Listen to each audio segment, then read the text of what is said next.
په فیسبوک باندې اکثر داسې غیر شرعي پوسټونه شیر کیږي.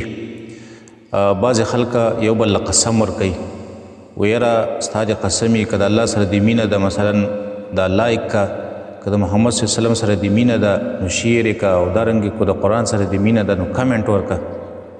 یا بعضې خلک وایي په الله مې د قسم چې دا کلمه به نشر کومه، یا بعضې خلک وایي ستا په الله قسم چې دا پوسټ به شیر کړې او د ملګرو سره. نو داسې قسمونه په قرآن او حدیث کې چاله ورکول دا نشته دی. قرآن او حدیث چې سړی مطالعه کړي په داسې یو کار باندې چاله قسم ورکول دا شرعاً دا جایز نه دي. نو د دې نه ځان ساتل پکار دي.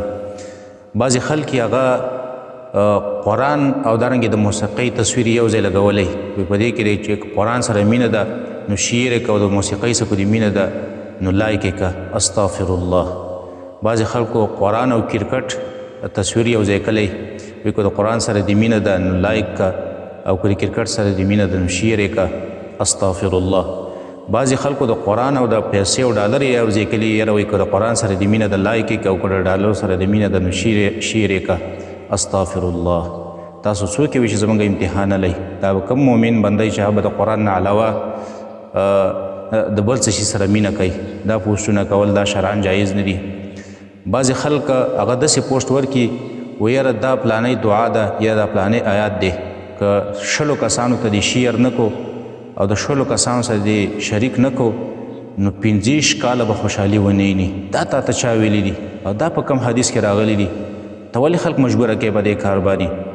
بعضې خلک هغه د یو پروټو یا تصویر راوالي، یا یو بل یو څه شي تصویر راوالي، یو خټکي تصویر راوالي، او هغه باندې چېرته په فوټوشاپ باندې د الله نوم لیکل شوی وګوروئ دې معجزې ته. نو د معجزې نه انکار کول ټیک د کفر دی، خو کم تصویر باندې او په کومه خټکي یا په یو خربوزه باندې یا په یو هندوانه باندې د الله نوم د په کمپیوټر لیکل شوی او هغې ته معجزه وې نو استغفر الله. دا هم کفر دی. دا څومره لوی جرم دی چې تا یو عام د فوټوشاپ او یو د کمپیوټر تصویر ته چې په کمپیوټر جوړ شوی دی هغې ته دې معجزه وویله. دا تا څومره لویه ګناه وکړله. او بعضې خلک هغه د یو ماشوم تصویر یې جوړ کړی او په دې تندي کې ورله سترګه جوړه کړي په فوټوشاپ باندې، او یو ګوره دجال پیدا شو. نو دا د الله په مخلوق پسې ملنډې وال نه دي؟ دا څومره لوی جرم تا وکړو، د الله په مخلوق پسې دې ملنډې ووالې. بل دجال چې موږ ته حدیثو کې څنګه رسول الله صلی الله علیه وسلم ښودلی دی، په ده کې هغه صفتونه هغه کارونه نشته دی. دا ته څه باس شروع کړی دی د ځانه؟ او بعضې خلک څه زړې شان څپلۍ د هغې یو تصویر جوړ کړي او روایلې و یاره دا د رسول الله صلی الله علیه وسلم څپلۍ دي. لکه تا ته چا ویلي؟ د رسول الله صلی الله علیه وسلم د څپلو نه څوک خبر دی؟ خو 1400 کاله مخکې تېر شوی دی، د هغه څپلۍ چاته معلومې دي؟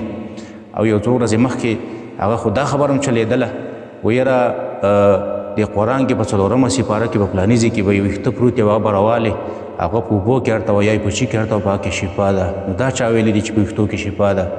او دغه ویښته هر سړی چې قرآن راکولاو کړي هغه کې څه نه څه ویښتې انسان د ګیرې نه ولیږي، دارنګې د انسان د ویښتو نه ولیږي.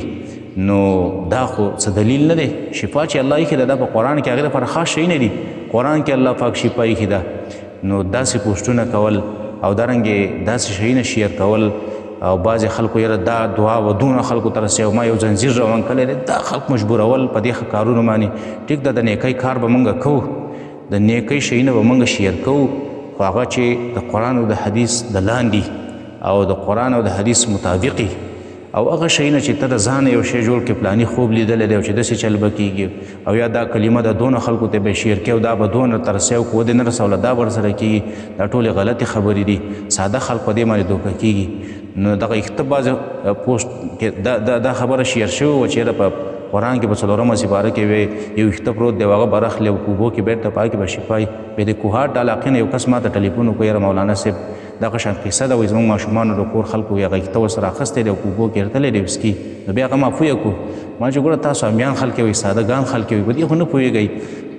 نور خلک مو دوکه کې وارتئ. ویښتو کې شفا نشته دی.